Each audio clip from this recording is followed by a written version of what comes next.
وسلم أما بعد فأعوذ بالله من الشيطان الرجيم بسم الله الرحمن الرحيم فويل للمصلين الذين هم عن صلاتهم ساهون وقال الله في موضع آخر ولا تسأل عن أصحاب الجحيم وقال الله في موضع آخر ما ضل صاحبكم وما غوى وما ينطق عن الهوى إن هو إلا وحي يوحى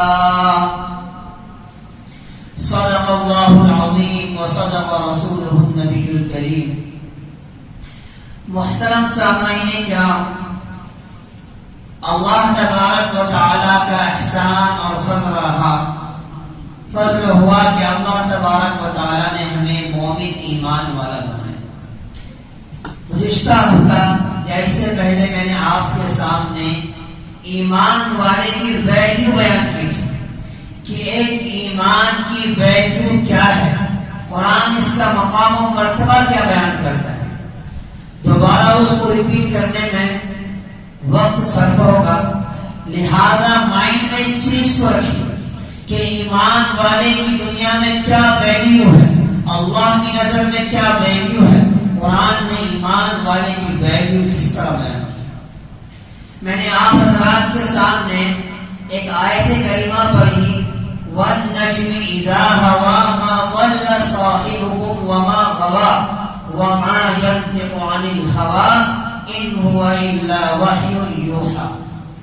اس آیت کریمہ میں یہ کہا جا رہا ہے کہ آپ صلی اللہ علیہ وسلم اپنی زبان سے جب کوئی بات نکالتے ہیں یا کوئی حدیث فرماتے ہیں یا کسی آرڈر کو جاری کرتے ہیں تو آپ صلی اللہ علیہ وسلم کے بولے جانے پر جو حکم ہوتا ہے وہ آپ صلی اللہ علیہ وسلم کی جانب سے نہیں ہوتا، بلکہ اللہ کی طرف سے وحی ہوتی ہے جو ڈائریکٹ آپ صلی اللہ علیہ وسلم کے دل پر اتاری جاتی ہے، یا تو پھر جبرائیل علیہ السلام کے ذریعے سے آپ صلی اللہ علیہ وسلم تک ایک میسج پہنچایا جاتا ہے اللہ کی طرف سے آپ صلی اللہ علیہ وسلم.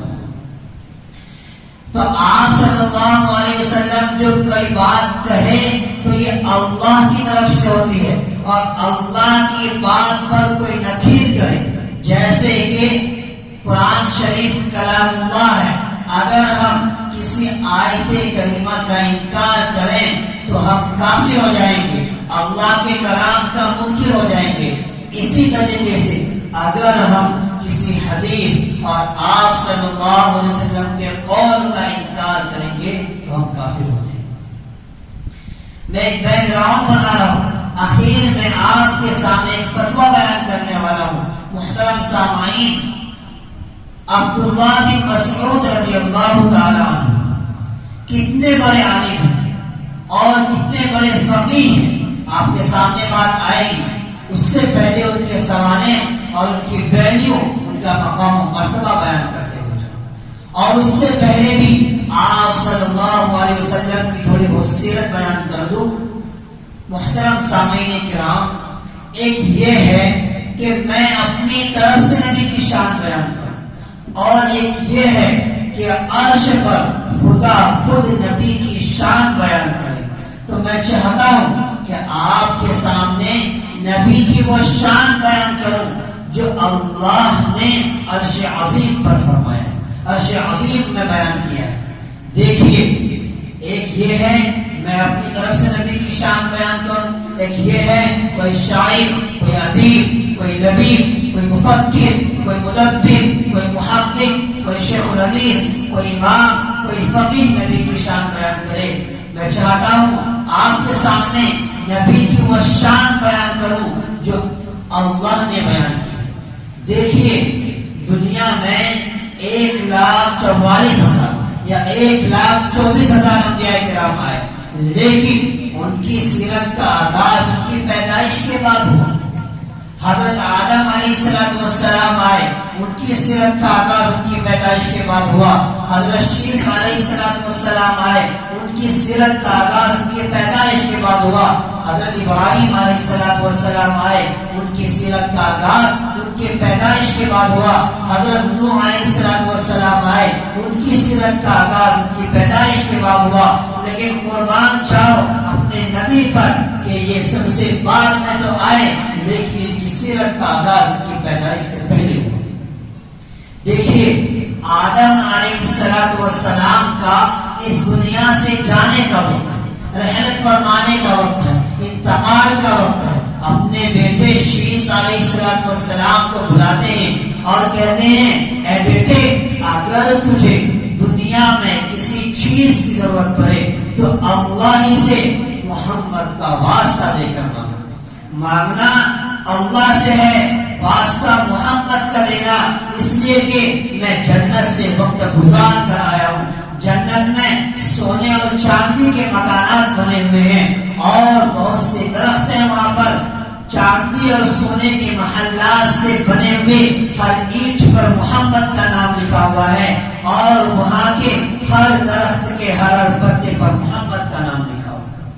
لہذا اس سے یہ بات معلوم چلتا ہے کہ محمد ایک بڑی عظیم شخصیت ہے. لہذا جب بھی تجھے کسی چیز کی ضرورت پڑے تو اللہ سے محمد کا واسطہ دے کر مانگنا. تو یہ ہمارے نبی کی شان ہے. محترم سامعین، آج ہم اسی نبی کی امت میں پیدا ہوئے ہیں، لہذا ہمیں آخری نبی کی امت ہونے پر فخر ہونا چاہیے. اور جو احکام، جو احادیث، جو آرڈر اللہ نے آپ صلی اللہ علیہ وسلم کے ذریعے سے، احادیث کے ذریعے سے، قرآن کلام اللہ کے ذریعے سے بتائی ہے، ہمیں اس پر عمل کرنا چاہیے. تبھی ہم جو مومن کا جو مقام و مرتبہ بیان کیا گیا ہے، تبھی ہم اس مقام و مرتبہ پر قائم رہ سکتے ہیں، ورنہ اللہ میں ذلیل و خوار کر دے. محترم سامعین،